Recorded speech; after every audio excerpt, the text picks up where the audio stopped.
Uma imagem descoberta nas águas do mar há mais de 300 anos inspirou uma devoção no sul do estado de São Paulo. O Senhor Bom Jesus de Iguape atrai católicos para viver dias intensos de oração. Romarias a cavalo, a pé, bicicleta e de moto estão entre as homenagens do povo ao Bom Jesus. Devoção vivenciada na história preservada entre gerações. Os indígenas do Vale do Ribeira e o apoio da igreja na evangelização, alfabetização e assistência à saúde. Conheça Cananéia, uma das cidades mais antigas do Brasil. E ainda a Ilha do Cardoso, território rico em fauna e flora. Como vivem e expressam sua fé, renovam sua esperança e acreditam no futuro. O povo do Vale do Ribeira é o nosso assunto do repórter Canção Nova de hoje. O programa está só começando.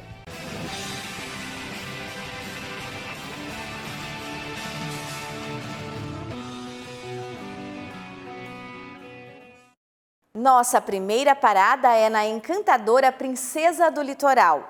Iguape, o maior município do estado de São Paulo, é banhado pelo rio Ribeira de Iguape, onde uma rica tradição caiçara se entrelaça com a profunda religiosidade da região. Durante a Romaria do Senhor Bom Jesus, Iguape recebe 4 vezes mais visitantes do que o número de seus habitantes. Mas o que motiva tantas pessoas a seguir essa devoção? Mateus Alves e Ederaldo Paulini contam essa história.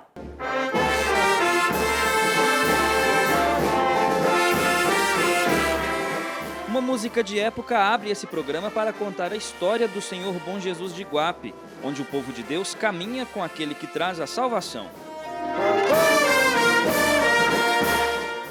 Na chegada à cidade, as construções modernas se misturam com a rua de calçamento de pedra e casarões. Ao fundo, a Basílica, local onde guarda a imagem do Bom Jesus, encontrada nas águas do mar, e inspirou a devoção que se mantém há 377 anos. A gente veio em agradecimento a tantas bênçãos que a gente teve nesse último ano. Nós somos de Cajati e saímos de Jacupiranga para cá. Foram 62 quilômetros e 16 horas pelas estradas do Vale do Ribeira. Nos pés, as marcas cravadas pelo percurso. A gente deve a ele. Então, assim, eu vim conversando com ele todo esse tempo, Foi até essa força que ele deu de eu chegar até aqui, apesar de todas as bolhas que eu estou com ela no pé. E a fé tem disso, Nos momentos difíceis, a gente coloca um curativo para permanecer confiante. Com certeza, porque foi difícil e eu achei que até não ia aguentar. Eu falei, mas eu sou perseverante. 130 quilômetros, trajeto feito a pé em 2 dias. Os 3 amigos romeiros do Bom Jesus de Juquitiba, interior de São Paulo, chegaram a Iguape. Então a gente tem sempre a pedir e agradecer sempre situações. Gratidão. As mãos de José estão abertas. O mecânico de 55 anos não esconde as lágrimas. A saúde para a família é a sua prece. Rapaz, eu agradeço pela minha família, meus netos, meu trabalho, minha casa, Nossa Senhora, Deus, Nossa Senhora e Bom Jesus de Iguape, que seja uma bênção na minha família, meus netos. Não importa a direção, as decisões tomadas, o passado, o pecado. Às vezes a nossa vida se encontra com um nó, basta uma atitude para desfazê-lo. E por mais que seja desfeito, ainda existem portas para ser abertas. E a nossa vida ainda se encontra numa cortina. E ao abrir, se deparar com o amor de Jesus. Após a decisão, o olhar de amor em que Ele nos recebe, transmitido pela imagem do Senhor Bom Jesus, é acolhedor. Como um pai olhando para o filho depois de tanto tempo. Esse amor tocou Otávio, natural da Venezuela. Há 2 anos foi forçado a sair de seu país. Morando no Brasil, nunca foi uma pessoa de fé. Depositava sua confiança em pessoas que mais tarde o abandonaram. Assim que desde que saí do meu país, da minha casa, eu lutei muito, sofri muito por causa da fronteira que estava fechada naquele tempo. Eu quase morri esfaqueado. Mas agora que eu estou aqui, eu senti que foi Deus que me protegeu. A fé dos romeiros foi suficiente para Otávio. Eu me encontrava ali, ouvia as coisas que falavam aqui e alguma dessas palavras tocou meu coração. Encontrada em meio às ondas do mar, sendo arrastada para a praia, a imagem do Bom Jesus hoje está em um nicho, no centro do altar. No fundo da basílica, uma escada permite o acesso dos romeiros. Orações e preces são feitas bem pertinho da imagem. E ele foi trazido no navio para o sul do Brasil. Mas quando chegou na altura de Pernambuco, ele foi atirado ao mar e encostou aqui na praia de Una, em 1647. E ele se desenvolveu com as romarias em Iguape e até hoje ele contribui muito com as festividades e com a própria economia da cidade. A festa acontece no Centro Histórico da cidade, espaço tombado em 2009 pelo Instituto do Patrimônio Histórico e Artístico Nacional como Patrimônio Nacional. Os casarões da cidade seguem o estilo português. E a economia de Iguape, principalmente, ela passou por alguns períodos. O período da mineração, o período do ciclo do arroz, e depois ela se expandiu um pouco para o turismo. Por essas ruas históricas desfila a banda Santa Cecília. Seu compromisso é importante. A recepção do bispo da Diocese de Registro é feita com honrarias para um chefe de Estado.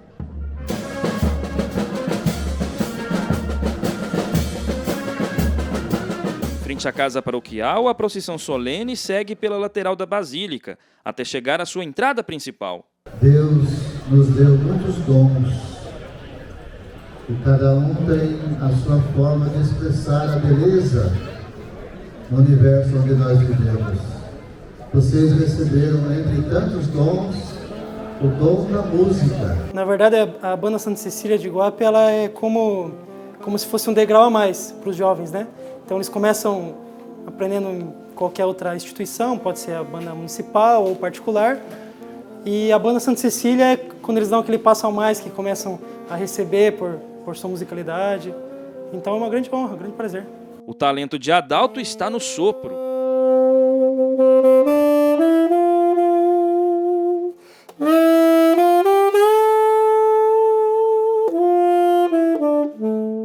Da banda há 58 anos. E como maestro, uma base de 35 anos por aí. É muito tempo, hein, seu José? Desde pequeno, desde 7, 8 anos já tocava. Né? Quando a banda, inclusive, termina de tocar, o pessoal vem atrás, daquele negócio. E quem é pequeno já fica olhando, já fica se interessando. A música chegou na minha vida mais ou menos por volta dos 3 anos de idade. Eu tenho uma história com essa banda especial, né? Porque quando o seu Piniche ainda estava à frente da banda e a banda passava pelas ruas da cidade, eu já acompanhava a banda. Eu não tenho a medida certa de quando eu comecei a gostar de música, mas eu sei que dentro dessa formação de banda havia um menino que acompanhava a banda tocando um instrumento de brinquedo. E eu lembro que eu cheguei em casa e comentei com a minha mãe que eu queria fazer a mesma coisa que esse menino fazia, que era acompanhar a banda com as mesmas roupas e um instrumento de brinquedo.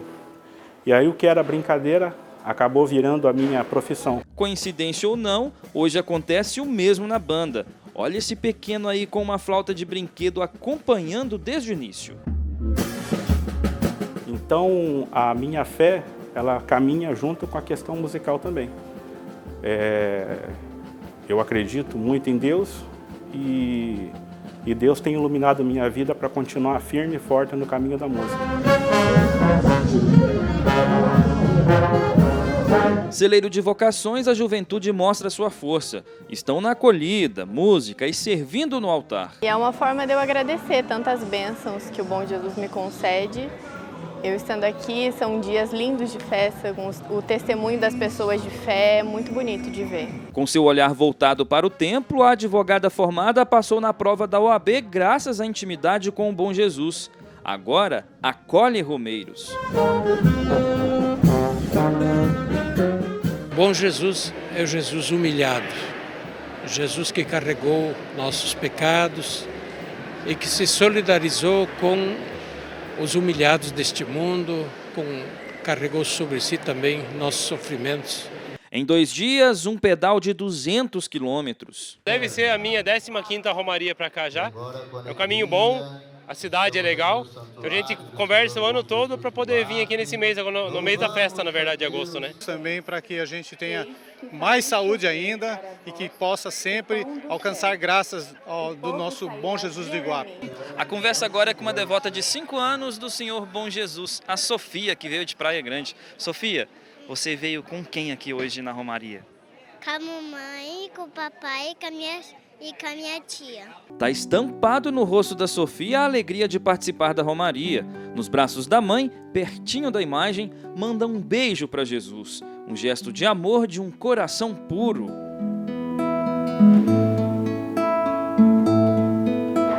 Após rezar, ela encara uma das suas paixões, andar a cavalo. Essa comitiva é recepcionada pelo Alex. E poder acolhê-los é algo muito gratificante, uma missão que tem que ser desempenhada principalmente com muita seriedade, porque nós estamos tratando com sentimentos. Venho desde 89 a cavalo para cá e como a gente gosta mesmo de sempre andar a cavalo, então a gente sempre faz essa romaria, vem para cá. E principalmente passando, né, para os mais novos, continuando esse sentimento de fé, esse sentimento de respeito, esse sentimento de união e de família. É a minha primeira vez. E o que você achou? Bem legal, porque a gente já andou muito. Ontem que a gente começou a caminhada. É. Uhum. E você, o que você falaria para quem está assistindo? Que vale a pena vir de cavalo aqui no Bom Jesus? Sim, vale a pena vir de cavalo aqui. Mas a gente tem que também controlar, porque essa daqui faz muito bobagem, hein? Emoção sob rodas. Os motoqueiros do Senhor Bom Jesus chegam no destino. A bênção na entrada é o troféu após centenas de quilômetros na estrada. Um santo que abençoa todos nós, né? Nossa família, sempre, meus pais, meu pai está aqui inclusive, já é uma tradição muito grande, né? Eu já vim a cavalo para cá há alguns anos, meus irmãos também já veio alguns anos para cá. Estamos a mais ou menos 250 quilômetros da minha cidade até aqui. E é isso aí, todo mundo é devoto, né? Gostamos bastante, temos fé e estamos aí para receber as bênçãos dele, né? Benção recebida, é hora de pegar a estrada de volta para casa. Na Sala dos Milagres, na Basílica do Bom Jesus, somam-se os relatos de milagres alcançados. Objetos, caixas de remédios e milhares de fotos se multiplicam neste andar especial. A gente fica ali no santuário 5 minutos nesses momentos de festa e o que a gente mais ouve são pessoas que vêm agradecer graças alcançadas. Raramente, quando eu pergunto, o senhor quer pedir alguma coisa especial? Não, padre. Eu estou aqui para agradecer. Ajudar o nosso povo a se encontrar com Cristo e fazer essa experiência bonita de vencer as dificuldades com a força que vem do próprio Deus. Considerado um pai para o povo do Vale do Ribeira, Dom Manuel vive os dias de novena do Senhor Bom Jesus com os católicos. Estamos tentando estar sempre presentes nas comunidades. E não só presente nas comunidades, mas em todas as instituições que nós pudermos. Essa é a minha orientação para os padres. Se for chamado, vá. Diante de uma dificuldade, esteja presente. Sempre frequentei a Basílica, Santuário do Bom Jesus. Fiz minha primeira comunhão, catecismo, primeira comunhão e crisma aqui no santuário. Com um sorriso largo no rosto, Ébora está em pé na porta central. Um dia recebeu uma bênção, atualmente se dedica a receber os novos devotos. Cada vez mais vontade de estar servindo na igreja para encontrar cada vez mais testemunhos como os que a gente ouve ali na chegada. Mudei para São Paulo faz uns 2 anos, mas mesmo em São Paulo faço questão de toda vez nessa época do ano de estar aqui presente. Rosto jovem e morando na maior cidade do país. Mesmo com tanta correria na rotina, voltar ao santuário e matar a saudade ano a ano é uma motivação para a vida. Eu não me vejo no contexto de deixar de acreditar, sabe? Como você colocou, muitas pessoas acabam indo embora, vão para longe e faz com que isso se perca. Mas comigo é impossível porque é uma coisa maior que eu. Com essa família é assim. São exatos 1000 quilômetros de Porto Alegre, no Rio Grande do Sul, até Iguape. Todos os anos eu preciso vir aqui, eu preciso agradecer, eu preciso ver o Bom Jesus. Para quem vem a Iguape, não há como se emocionar, não há como você fazer uma introspecção, reavaliar a sua vida. O casal agora tem um sonho e deposita aos pés do Bom Jesus a sua realização. Estamos de mudança para cá E o que eu peço é que Ele nos abençoe com muita saúde, é a única coisa que eu peço. No alto da cidade está o Bom Jesus com outra retratação. Aqui, ele é o Redentor. O padrinho dela fez uma promessa que ia trazer ela até os 15 anos, assim que ela saísse do hospital, a Bom Jesus Iguape. E graças a Deus, assim foi feita, está aqui curada, promessa foi paga e até hoje a gente vem todos os anos. A gente está subindo aqui agora, em uma das torres da Basílica, dedicada ao Bom Jesus. Olha, no caminho, por ser uma torre, as escadas são estreitas, a gente fica até no escuro, não tem muita luz. Nesse ponto a gente tem que agachar um pouquinho a cabeça para não bater. Vamos lá. Olha só. Chegamos aos sinos. A altura que estamos já é a altura dos sinos. O reitor vai à frente, indicando o caminho. São muitos degraus para chegar no alto. Essa visão aqui do alto da torre da Basílica do Senhor Bom Jesus de Iguape. As torres, elas apresentam esse diferencial de estrutura exatamente porque uma delas é dedicada a Nossa Senhora das Neves e a outra ao Senhor Bom Jesus. Então a torre menor, dedicada a Nossa Senhora das Neves, é a torre que está ao lado da terra, enquanto a torre que está ao lado do mar, pelo Senhor Bom Jesus ter sido encontrado nas águas do mar, ela é dedicada ao Senhor Bom Jesus. É chegada a hora de celebrar. O dia litúrgico para a igreja é dedicado à transfiguração de Jesus em Iguape, data para as honrarias ao Senhor Bom Jesus. Ó bom Jesus, Jesus querido, Jesus amado. Vanessa é ministra da Sagrada Comunhão Eucarística e vocalista no coral do Santuário. Bom Jesus. Tem um refrãozinho que todas as missas a gente canta pedindo a bênção do Bom Jesus. Todas as missas.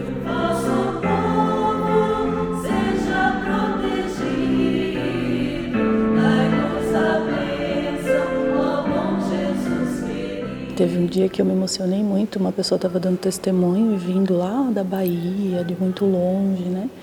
E aí ela começou a dar testemunho num programa que o Padre Rubens tem, não sei se ele ainda está fazendo. E aí ele começou a contar inúmeras graças, né? E a gente vai tipo, meu Deus, mas é meu esse Bom Jesus, né? Como que o povo vem de tão longe, né? O pai da Vanessa recebeu um milagre. Ele sofreu um afogamento uma vez, de quase morte. E meu pai, como músico, como eu te falei, o músico ele tem um pé no mundo, né? E ele, nesse afogamento, por um momento ele olhou para o céu, ele contava muito isso, que ele olhou para o céu e viu a face de Cristo, uma luz, e ele disse que ele não era digno. Nesse momento veio uma mão e segurou o braço dele. E era um barquinho que passava por perto. O meu irmão, com 16 anos, pediu ajuda, porque ele era surfista, ele conhecia o mar. Ele não entrou para salvar, mas ele pediu ajuda, um barquinho veio, e o barquinho veio o braço do meu pai, e segurou. Entre Vanessa e Manuela existe uma amizade forte. E essa aqui é a filhinha que eu não tive. Manuela é acólita, serve nas celebrações da Basílica e fala sobre ter fé. Se não tiver ela, as coisas não dão muito certo, porque podemos ter todos os nossos amigos do mundo, assim, podemos ter milhares, mas o único que vai estar conosco vai ser Deus. Gargantas aquecidas, começa a missa solene. Desde as 5 da manhã, o povo católico celebra Bom Jesus de Iguape. Centenas de pessoas estão aqui reunidas, em frente à basílica dedicada ao Bom Jesus. Quem preside a Santa Missa é o bispo da Diocese de Registro. E mesmo debaixo de muita garoa, o povo continua reunido para celebrar o dia do Bom Jesus de Iguape. Depois você vem uma vez, você vem sempre, você adora vir, eu gosto mais de vir aqui. A gente sempre está recebendo as graças, é só confiar. É Jesus que traz o sustento, né, dentro da nossa casa, que nos traz força, nos renova, né? É ele que alimenta a nossa fé, né?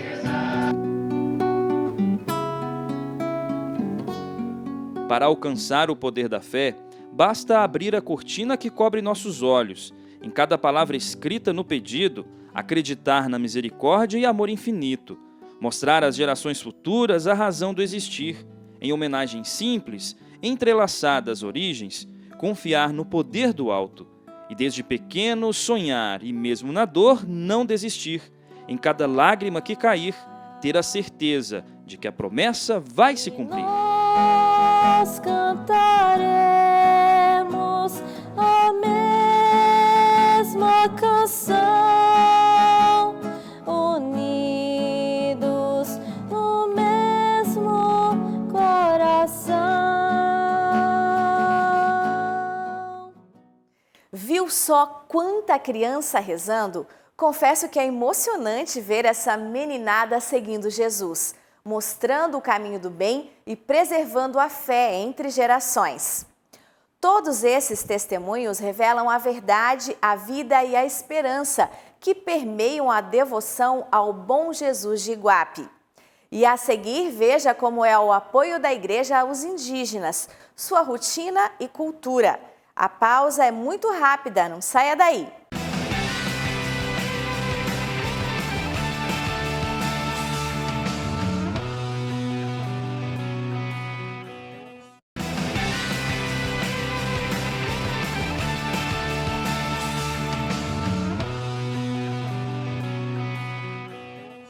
A aldeia Tecoa Tacaretê, localizada em Cananéia, tem aproximadamente 20 famílias da etnia Tupi-Guarani.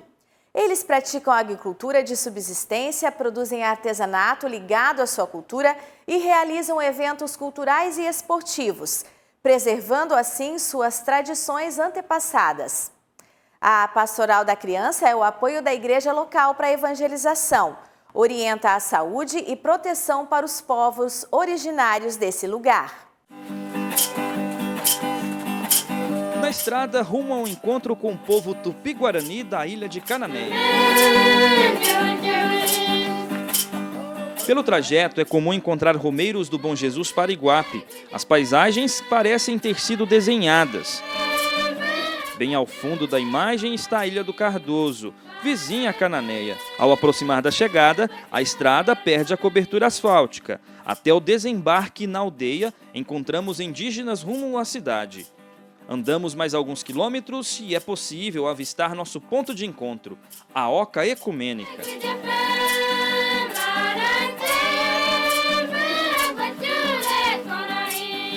Quem acompanha a visita da Canção Nova na aldeia são os membros da Pastoral da Criança, da paróquia de São João Batista de Cananéia. A gente trabalha com eles assim, visitando, orientando eles, né, sobre a vacina, sobre, às vezes eles estão com problema de saúde, a gente orienta eles para estar indo no postinho quando não podem, não pode ir, se precisa de ajuda a gente também se oferece para estar indo com eles, né. Tem o dia que a gente chama Celebração da Vida, que a gente vem após a visita e a gente traz um alimento nutritivo, que é uma exigência da pastoral. A multimistura, ela traz vitaminas e minerais, e todas essas folhagens,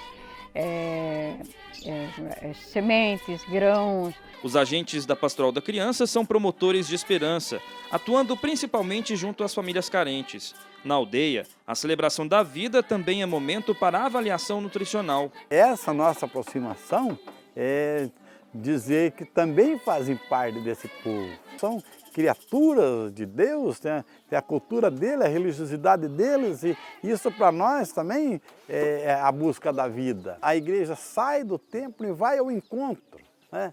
Essa o além fronteira, né? A igreja sinodal. O que a gente precisa mesmo é de mais líder para nos ajudar, sabe? Porque tem muito trabalho, mas tem crianças aqui que não são nem cadastradas, porque a gente somos em 2 líderes. Então, seria muito bom que mais pessoas viessem a fazer a capacitação para ter mais liderança, né? Para começar nossa conversa, o vice-cacique apresentou aos indígenas a equipe de reportagem da TV Canção Nova e citou a cobertura feita pela jornalista Elaine Santos no Amazonas.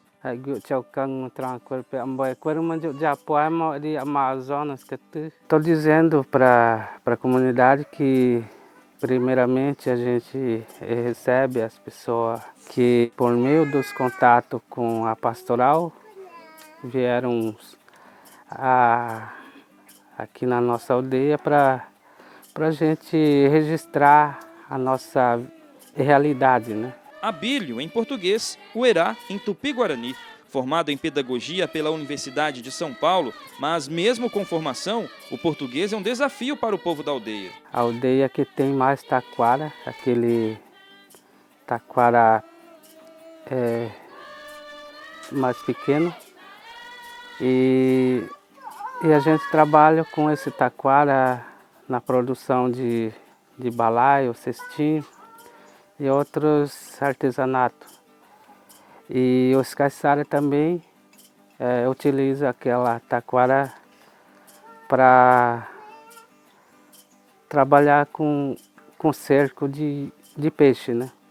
As construções seguem padrões comuns, com algumas adaptações. As roupas, calçados e a tecnologia são próximos do que é visto nas cidades. Da utilidade dos materiais que não é dos indígenas, isso não afeta nenhum a nossa cultura, a nossa língua, a espiritualidade guarani. A gente fala a nossa língua própria, a gente utiliza a língua portuguesa para a gente, quando a gente sai lá fora. Mas dia a dia aqui na comunidade só fala a língua materna, guarani. O conhecimento é repassado de gerações. E a pintura não significa só a pintura. É um significado que a gente usa para proteção. A principal fonte de sustento é o artesanato. Decoração, brinquedos, bijuterias, tudo feito à mão. O que der a gente planta, a mandioca, batata, alguns milho, alguma melancia. Mas os demais já não conseguem produzir, não nasce quando a gente planta, seca. Então esse é a parte do solo que não está ajudando. Então a maioria da família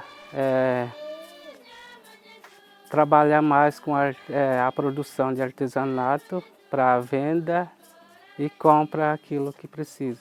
Outra forma de renda é a educação e a saúde. Na aldeia indígena foi criada uma escola de ensino infantil, fundamental e médio. No cargo a gente precisa estudar, né? Como um todo. A gente estuda, faz ensino médio, mas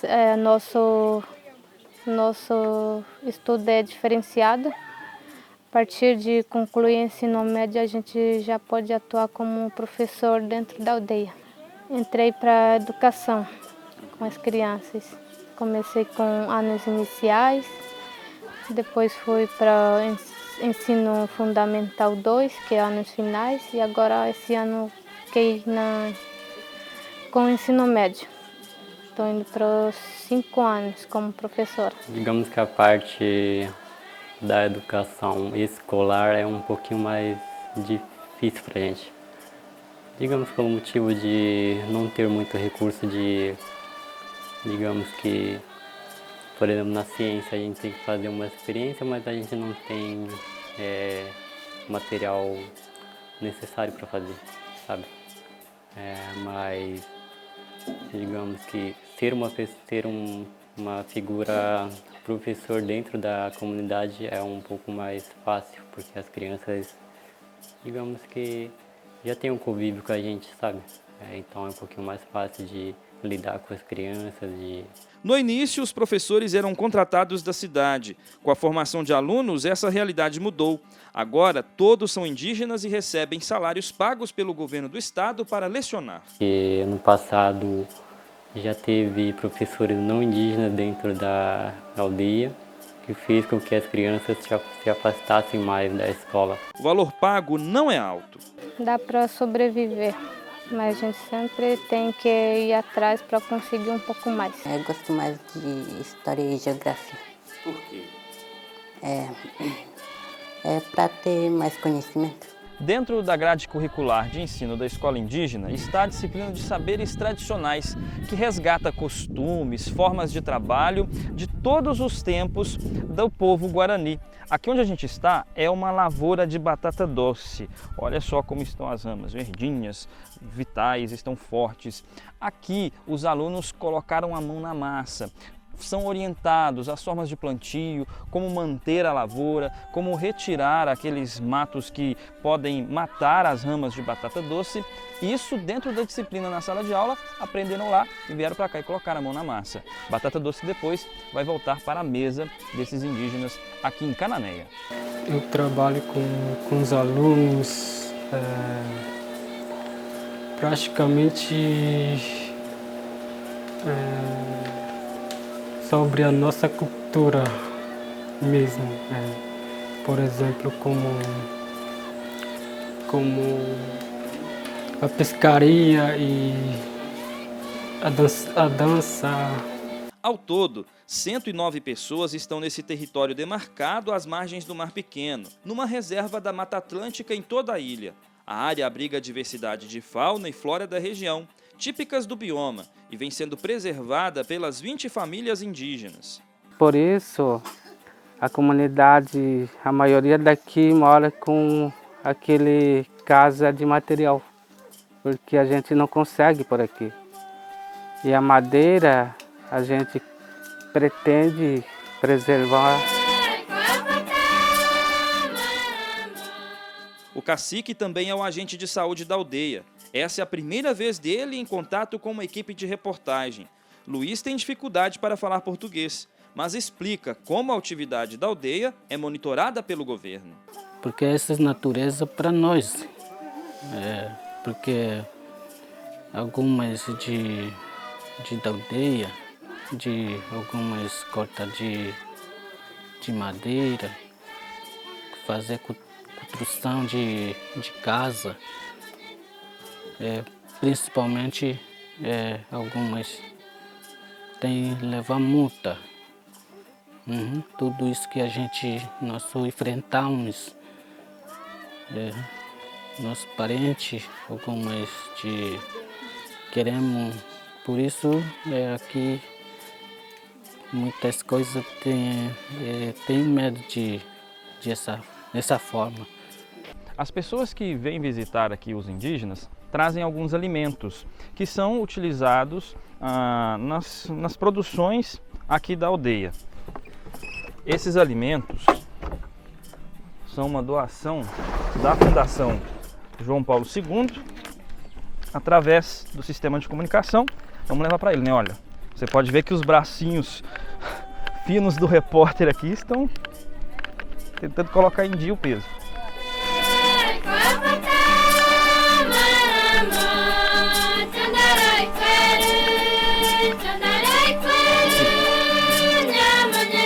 Eu vejo pessoas que nós, crianças, que estavam numa situação raquitismo, sabe?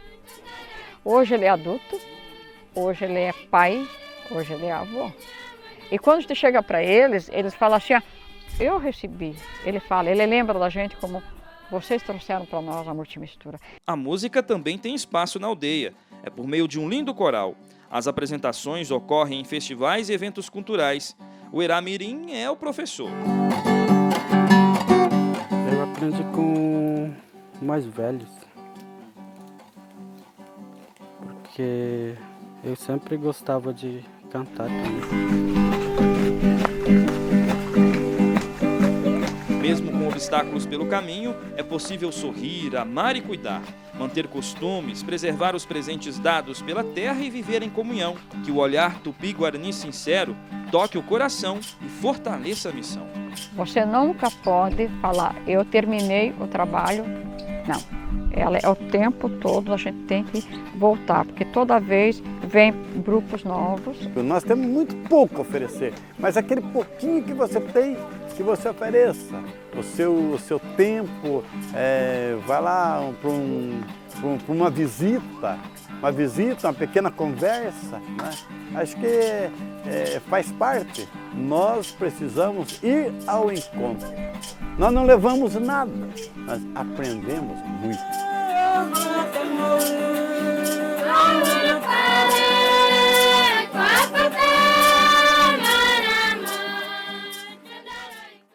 Disciplina de saberes tradicionais. É interessante ver como esses alunos aprendem a preservar os costumes e tradições, além da vivência na prática da cultura indígena.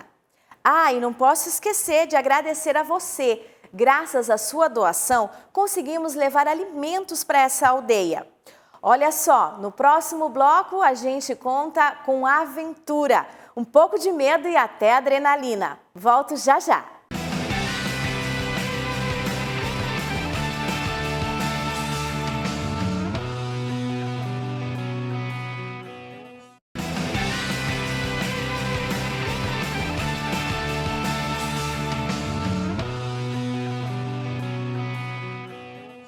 Já estamos de volta para falar sobre uma das cidades mais antigas do Brasil, fundada apenas 31 anos após a descoberta do nosso país. Conheça Cananéia, uma cidade construída em uma ilha. Lá encontramos casarões, praias e muita vegetação. Histórias de pescador que são contadas com fotos e relatos. Vamos ver ainda os trajes do povo caiçara em um ateliê de arte cristã.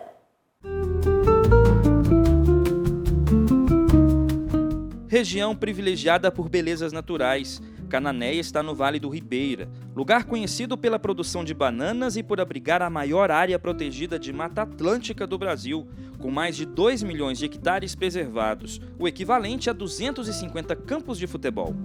Nós somos o primeiro povoado do Brasil, né? Cananéia, ela oficialmente ela foi fundada em 1531, mas tem quase 30 anos de história que não está registrada.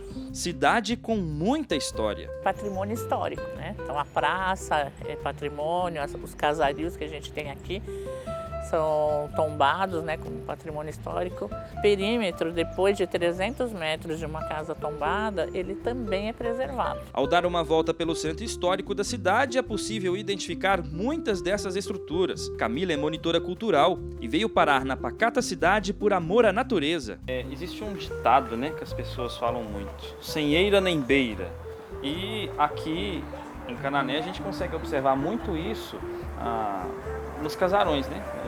Ao estilo português, porque aqui tem a eira e a beira.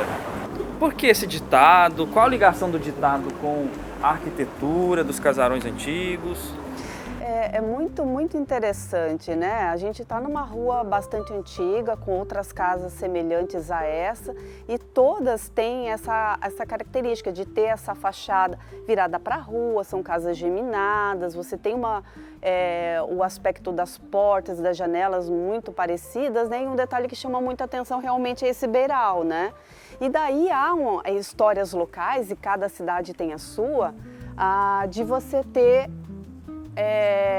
um beiral significando às vezes status, e daí eu explico. A gente tem aqui uma arquitetura, né, açoriana, né, de Portugal colocava nas suas colônias, inclusive imposta por cartas régias, né, que a arquitetura ela tinha que seguir um determinado padrão, e daí você tem o beiral tendo uma função muito importante para fazer esse avanço do telhado, para que uma água ali, se a gente pensar na Europa, uma água congelada, derretendo, escorrendo, ele não escorra entre a parede. Então você tem uma função prática de uma estrutura. E aqui no Brasil a gente não tem neve, né?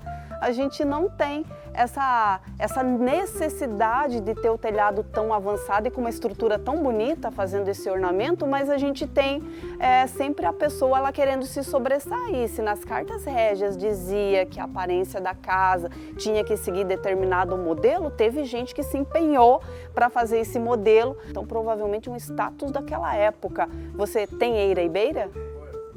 Acho que não. Porque daí vem o ditado, né? Quando a gente, menina, né? Nascendo numa cidade igual Cananéia, que a gente namorava uma pessoa às vezes desprovida de ter uma boa família, de uma boa condição social, as mães e as avós já falavam, olha, não namora com fulano porque ele não tem nem eira e nem beira, né? Um espaço de resgate da memória de Cananéia é o Museu Histórico e Artístico Wiktor Sadowski. Para você que está acompanhando, é possível ver que aqui ao nosso lado tem uma espécie de caldeirão, um caldeirão bem grande, um tacho. Alguns podem chamar de caldeirão, outros de tacho. O nome correto é um tacho. O que é esse objeto? Por que ele está aqui e ele tem essa dimensão? É uma peça bastante antiga e ele conta um pouco dessa história antiga de Cananéia, né? Então a gente tem um povoamento muito antigo, a gente teve alguns processos bastante antigos acontecendo na cidade em relação à economia e um desses foi uma armação baleeira que funcionou até o século XIX na Ilha do Bom Abrigo. O que a armação baleeira faz, né? A armação baleeira, ela matava baleias, então capturava esses animais, esses grandes mamíferos, né, das nossas águas, trazia para a Ilha do Bom Abrigo para beneficiar a gordura da baleia, um animal que tem uma gordura espessa e nessa época a gordura da baleia era muito valorizada para ser usada na argamassa das casas mais antigas, na iluminação pública. Esse tacho ele servia para derreter a gordura da baleia, né, para ela ser empregada nesses usos. O casarão onde está o museu também é preservado. De um lado está a parede sem revestimento para mostrar como eram as construções na época e do outro o local restaurado. Nessa estrutura é possível observar uma massa idêntica ao cimento, mas é nesse material que a gordura de baleia era misturada para dar sustentação às construções. Uma das exposições causa espanto. Esse tubarão branco, com mais de 5 metros e 3 toneladas, foi pescado em 1992 por valentes pescadores de Cananéia, amigos de Romeu. Com ela aconteceu o seguinte, foi um acidente na verdade, porque ela bateu na rede e se enrolou na rede. Aí como os tubarões necessitam de nadar, ela acabou, morre por asfixia. Né? Aí pegamos um cação grande, trouxeram, mas não sabiam identificar que espécie que era, porque tem várias espécies. Tem o anequim, cabeça chata, tem o martelo, tem várias espécies. Simplesmente eles falaram, pegamos um tubarão, um cação grande. Aí trouxeram. E isso não é uma história de pescador, viu gente? É real. Peles, dentes e língua são originais do exemplar, embalsamado assim que foi retirado do mar. Nós passamos quase 8 dias e 8 noites para fazer isso aqui. E até porque você não pode parar. Porque se parar, o que vai enrijecer a pele, você não consegue costurar mais. Entendeu? Porque a pele era quase 2 centímetros de espessura, então você não vai conseguir. E nós fizemos isso manualmente, ó. Costuramos daqui para a parte de baixo até lá no final. Nossa viagem segue para a Ilha do Cardoso. Pertence ao município de Cananéia. É um espaço totalmente preservado, com mais de 3.000 hectares de Mata Atlântica. O caminho é feito de barco, navegando no Mar Pequeno. O Mar Pequeno é um pequeno braço de mar entre o continente e Ilha Comprida, que fica ao lado de Cananéia. É um município vizinho, que é separado pela água que parece um rio. A gente vê a terra dos dois lados, mas de um lado é o continente e do outro é Ilha Comprida, que já é uma ilha. E por isso o nome, Ilha Comprida. Já faz parte, já está no mar. Logo na chegada, flagramos os caiçaras em ação. É dia de mutirão de limpeza. Para manter a praia limpa, né? Porque senão fica muito sujo, fica feio. Vem turista, às vezes, né? Não é legal vir turista num lugar bonito como esse e achar ver esse tipo de sujeira. Como a gente está aqui num canal que sai direto para o mar aberto, entra água, de 6 horas a água está entrando para o canal, 6 horas desce. Também muita lixo mesmo, né? A chamada erosão pelo povo caiçara é o avanço da água do mar sobre a faixa de terra. Aqui nessa praia onde nós estamos, na Ilha do Cardoso, é possível observar bem esse efeito do aumento do nível da água do mar. Alguns troncos já estão dentro do mar. Onde estão esses troncos era a faixa de terra, a faixa de areia, que ia até 100 metros mar adentro. Com o aumento da água, veja só onde o mar já está chegando, invadindo trechos de vegetação, engolindo terras, faixas de areia da Ilha do Cardoso. Essa pesquisa de aquecimento global, né? Fala que está aquecendo muito e a gente vê daqui de dia para dia que a gente está... O nível do mar está subindo muito rápido, né? E a gente está com dificuldade das casas, mesmo dentro do parque, dentro da ilha. Tem alguma casa que já teve que deslocar para outros locais, né? Situação que a dona Beth viveu há alguns anos. Em 86, 87, por aí o mar veio avançando, e aí a gente teve que mudar. Aí teve que tirar a casa, até que um dia o mar entrou mesmo assim batendo na parede, né, da casa. Aí agora que a gente mudou para cá, agora está comendo tudo aqui na frente, né? O mar está derrubando tudo aqui de novo. São quase 30 anos, ele vem de uma faixa de areia, joga de um lado e tira do outro. Mas é possível vencer toda essa fúria. Que o mar é assim, a natureza, né? Ela vai, volta, e agora a gente tem uma esperança que ele chegou aí, ele vai parar, né? Porque anos atrás já aconteceu isso. Então, quem sabe ele não pare naquela linha, né, que veio e deu uma parada.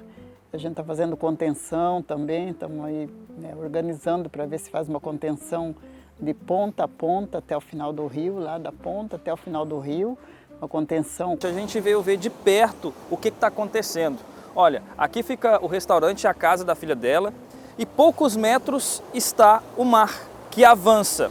Mas graças a essa estrutura de contenção feita com galhos de vegetação morta pelo avanço da água do mar, consegue impedir que a força das ondas atinja aqui a faixa de terra, consumindo, fazendo com que a erosão possa ser ainda maior. Os caiçaras dando o seu jeito de impedir que a força do mar consuma suas residências. A moradora é responsável pela capela da ilha. Tem o nosso padroeiro, que é Santo André. Aí todo dia 30 de novembro a gente faz a nossa festa, faz a nossa procissão no mar, né? Aí faz, e o pessoal, tudo aí uma vez por mês o padre Ari vem. Seguindo alguns passos, ilha adentro, chegamos ao mangue. Uma ponte de madeira permite observar os caranguejos aratu.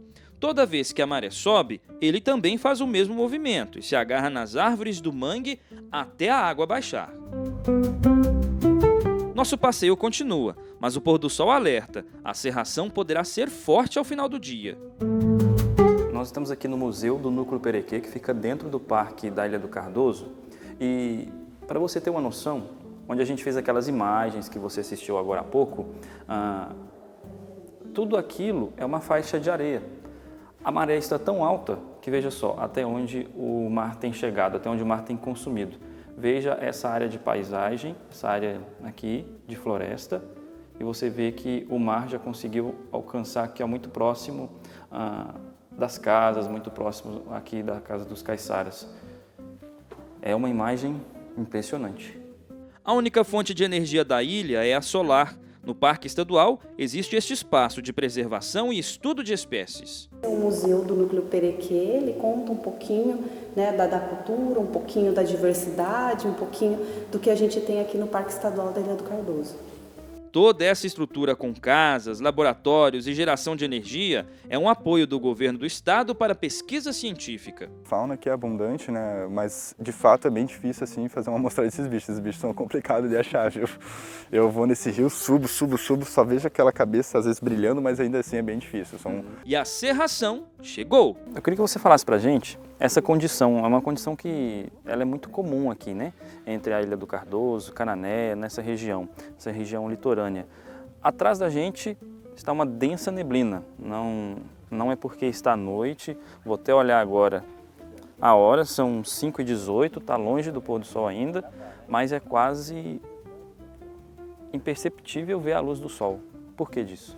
É muito comum aqui em Cananéia, muito comum em Iguape. Se a gente subir a Serra do Cafezal, a gente vai ver essa condição que é muito intrínseca da Mata Atlântica, né? E ela, apesar de estar muito comum nesses dias, ela está mais concentrada nesse período de inverno, né? E apesar dela ser assim bonita, né, misteriosa, você vai ver a cidade de Cananéia às vezes totalmente submersa pela neblina, ela também tem os seus riscos. Por exemplo, a navegação. A gente está numa cidade onde você se desloca de barco para fazer turismo, você se desloca de barco para comprar um mantimento em Cananéia, que mora numa ilha, você se desloca de barco para fazer a pesca, mas numa condição de neblina, é orientado que as pessoas evitem sair, né?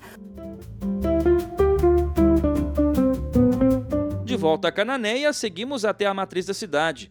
Padre há 30 anos, Arinildo é o pároco de São João Batista, um templo do século XVI, construído em 1677. Serviu assim de templo, serviu também de defesa. Né? Aqui a cidade era muito atacada, então também defesa das pessoas. Então ela tem uma estrutura mais ou menos assim de forte. Tanto é que ela tem 3 seteiras. Seteiras são essas janelas que a gente está vendo, 4 seteiras. A última parada é em um ateliê de imagens sacras. Ney é o responsável pelas pinturas de tudo por aqui. As mãos são as ferramentas para colocar em prática a criatividade. Chegam muitas imagens para a gente refazer alguns pedaços, às vezes vem só um fragmento e daquele fragmento a gente consegue reconstituir. E imagens vêm de todo tipo, né? Então, algumas que estão precisando só de uma pintura ou de uma recuperação. Os detalhes em cada peça mostram o grau de dificuldade para quem vê pela primeira vez. Mas para Ney... Já tenho bem marcado as linhas na minha cabeça, os detalhes, a expressão do rosto dela, que é muito característico, as dobras do tecido, o movimento das mãos. Então isso tudo já está bem claro na minha memória e pelo carinho e pela devoção que a gente tem também, né? Então isso ajuda muito na hora de você conceber a imagem. Para deixar claro como enfrentar a vida de frente, Ney tem um recado sobre sonhar. O que eu tenho hoje, o trabalho que eu desenvolvo, eu não tinha tudo isso pensado exatamente como é, mas eu fui direcionando de acordo com o passar das coisas na minha vida, com as coisas que foram acontecendo, e acabei fazendo o que eu gosto, do jeito que eu gosto, na tranquilidade que eu gosto aqui em Cananéia.